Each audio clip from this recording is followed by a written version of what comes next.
Hello दोस्तों, welcome to my channel Z plus knowledge. दोस्तों, पिछली वीडियो में हमने कंपनी और उसके विशेषताओं के बारे में पढ़ा। इस वीडियो में कंपनी के प्रकार या कंपनी के वर्गीकरण के बारे में पढ़ेंगे। तो चलिए वीडियो को शुरू करते हैं। कंपनी के प्रकार या वर्गीकरण। कंपनियों का वर्गीकरण या तो उनके सदस्यों के दायित्व के आधार पर या उनके सदस्यों की संख्या के आधार पर या आकार के आधार पर किया जाता है। अर्थात कंपनी का वर्गीकरण कंपनी के सदस्यों की संख्या के आधार पर किया जाएगा या उनके दायित्वों के आधार पर किया जाएगा या कंपनी के आकार के आधार पर किया जा सकता है।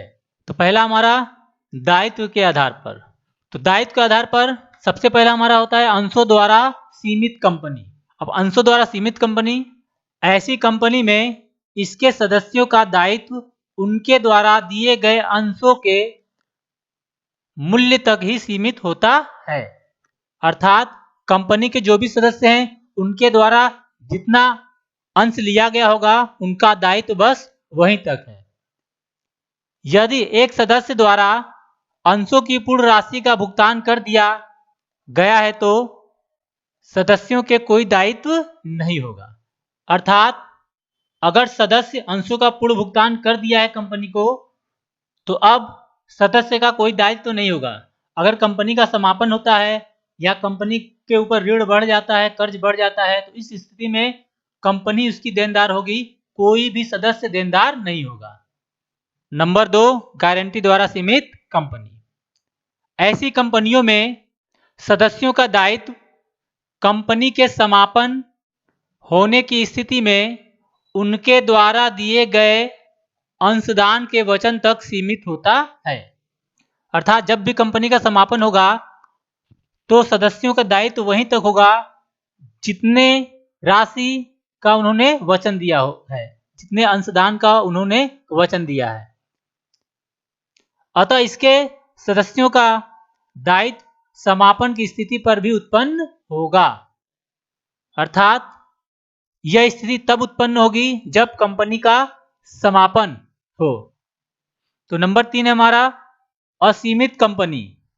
जब कंपनी के सदस्यों का दायित्व सीमित नहीं होता तो यह कंपनी असीमित कंपनी कहलाती है।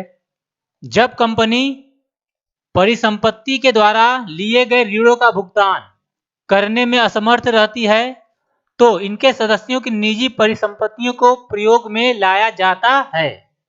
तो असीमित कंपनी ऐसी कंपनी होती है जिसमें जो भी अंशधारी होते हैं, अर्थात जो भी सदस्य होते हैं, उनका जो दायित्व होता है वो असीमित होता है। कंपनी को किसी भी प्रकार का ऋण का भुगतान करना हो, किसी लेनदार को पैसा देना हो और कंपनी की परिसंपत्तियां उतनी न हो, तो इस स्थिति में सदस्यों की परिसंपत्तियों का भी प्रयोग किया जा सकता है। इसे बोलते हैं असीमित कंपनी। अब हम जानेंगे कि सदस्यों की संख्या के आधार पर कंपनी को कितने भागों में बांटा गया है। तो पहला होता है हमारा सार्वजनिक कंपनी। सार्वजनिक कंपनी से आशय एक ऐसी कंपनी से है जो एक निजी कंपनी नहीं है, एक कंपनी जो निजी कंपनी की सहायक कंपनी नहीं है। तो सार्वजनिक कंपनी ऐसी कंपनी कहेंगे जो निजी कंपनी नहीं होती बल्कि वो लोगों को द्वारा चलाई जाती है, अर्थात जिसे हम सरकारी कंपनी भी कह सकते हैं। तो सार्वजनिक कंपनी सरकारी कंपनियां कहलाती हैं। दूसरा हमारा निजी कंपनी। एक निजी कंपनी वो है जो अपने अंशों के हस्तांतरण के अधिकार को प्रतिबंधित करती है, अर्थात निजी कंपनियों के सदस्यों को अंशों के हस्तांतरण करने का अधिकार नहीं होता।